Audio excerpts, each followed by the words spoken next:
Hello, this is Matt on the Moon Family Sedan channel. I've got 3 stories to share with you in this latest Tepid Jam. How about this headline from you today? Ripple's ODL represents 90% of $6 trillion foreign exchange market daily.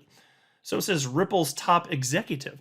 Then there's this one from the Daily Huddle. Under the radar altcoin skyrockets in price as Flare Network prepares crypto airdrop to XRP holders. Oh yes, folks, the Flare airdrop, it's 2 days away. It's finally really super duper really going to happen. Ah, what a glorious day. Because it's been years at this point, so I like to see that. Then there was also this headline from Blockworks. SBF claims Robinhood shares necessary for personal legal defense. So SBF, the little butt nugget with a fro, that cucumber-loving son of a bitch, he is trying to get the hundreds of millions of dollars worth of Robinhood shares to pay his legal defense fees. And do you think that perhaps there are, stolen customer funds that were used to pay for that? Do you think there's a possibility that may have happened? Well, I'll share with you what the story and what Attorney John Deaton has to say on this. But before going further, I do want to be clear, I do not have a legal or financial background of any kind. I am not offering legal or financial advice, and you definitely should not buy or sell anything because of anything I say or write. I'm just an enthusiast who enjoys making YouTube videos about crypto-related topics, but just as a hobby and just for fun. So to the first headline, which again is, Ripple's ODL represents 90% of $6 trillion foreign exchange market daily. So it says Ripple's top executive. And I'm not sure how many of you realize that, but, in most foreign exchange corridors that exist, XRP has a presence and is available. 90%, in fact. And so there are hurdles. Look, I'm a realist, and so we can talk about the hurdles that need to be overcome and the quote-unquote negatives. Although even when I think about the negatives, I'm just like, okay, it's early days, and the fact that there are still things that are yet to be done, things yet to be proven, that's the reason that we have opportunity, just in a general sense, in terms of XRP adoption, even outside of this. Because the cryptocurrencies that are going to have staying power and be worth a fortune, I personally believe, are going to have all sorts of real-world utility. So the fact that it's not clear yet is the reason that there is the opportunity. By the time every planet on the, by the time every human on the planet rather agrees, that's too late for the life-changing wealth. So here we are in the beginning of 2023. No shortage of opportunity here. Piece reads as follows. Prominent member of the XRP community, at W. Kahneman, it's Wrath of Kahneman, has shared a link to a recent interview of Navin Gupta, Ripple's managing director of South Asia regions and MENA.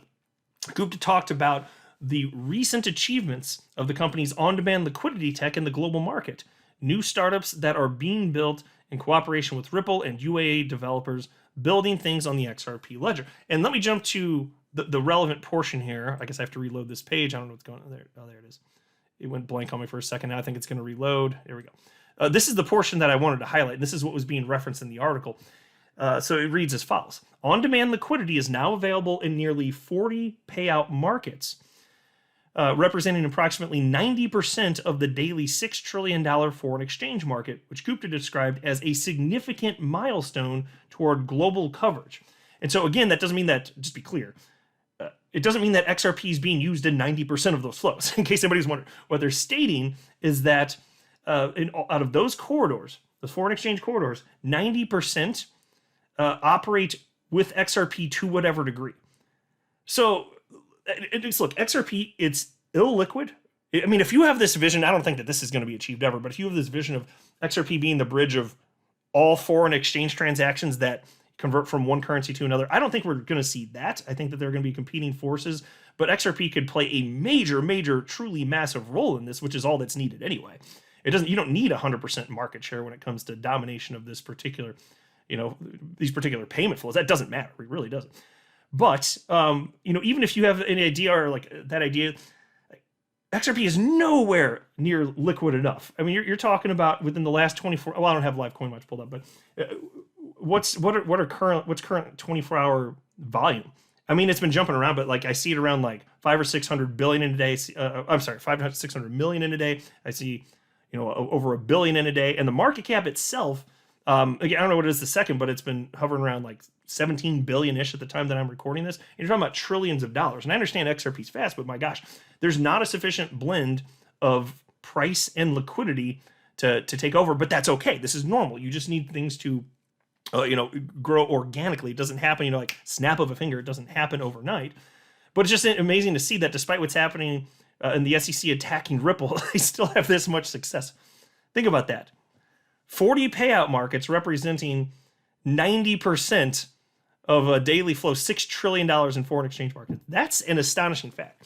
And I didn't know that exact figure off the top of my head, which is why I knew it was a massive amount of exposure that XRP had, even if there's not a sufficient blend of price and liquidity to have it be a dominant force yet.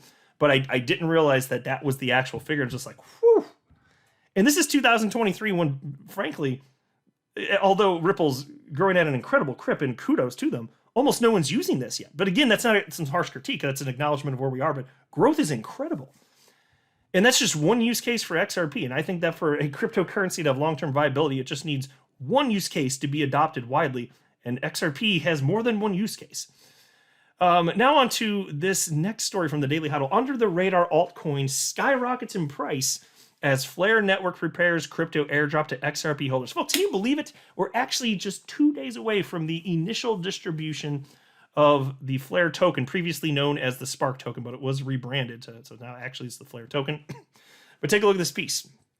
An under-the-radar altcoin is surging in price this week as its associated network nears a long-delayed token giveaway.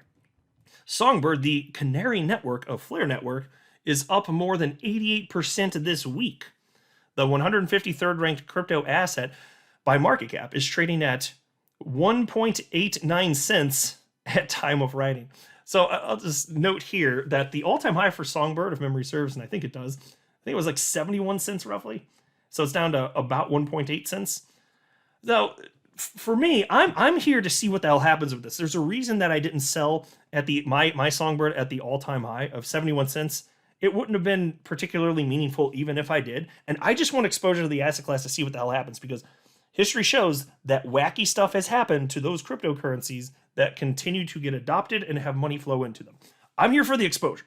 So I don't blame anybody. Do whatever you want to do. If you wanted to sell it, you did sell it. If you're going to sell yours, do whatever you want to do. I'm going to be holding my Flare because whatever it's worth, right out the gate, I don't care. What is most interesting and potentially substantial is if we continue to see major adoption within this crypto asset class. And I think that it's coming. And other than forks of Bitcoin and other major coins, if you set aside fork activity that has occurred resulting in airdrops, then to my knowledge anyway, the Flare airdrop is the most supported, the biggest airdrop in history. And what, I'm going to sell that right out the gate? No. And we're in a bear market. You freaking kidding me? No, I want exposure. Look, in fact, to paint the picture a little bit more, don't forget, so markets rebound. I thought I'd highlight this just briefly. This is an article from today from Finance Feeds. BlackRock makes Bitcoin eligible investment to $15 billion fund. And so you may note that especially last summer, major news broke about BlackRock jumping into crypto in a major way. And they're just about the largest firm on the entire damn planet, like the biggest. They have the most assets under management for sure out of any planet or any company on the planet. And I didn't check the current numbers before recording this, but last I checked, it was a little shy of $10 trillion. Absolutely massive. And so we know that they're basically what they're doing in a nutshell is copying Grayscale's business model. So they're creating effectively a Bitcoin trust with the goal ultimately, I think anyway, of converting it to a Bitcoin ETF. That's the holy grail, because then you get exposure to Bitcoin from everyday people on the likes of the New York Stock Exchange and NASDAQ, major exchanges. That's the goal, because what Grayscale's doing, what BlackRock will be offering by copying that investment vehicle, and that is what they're doing in my estimation.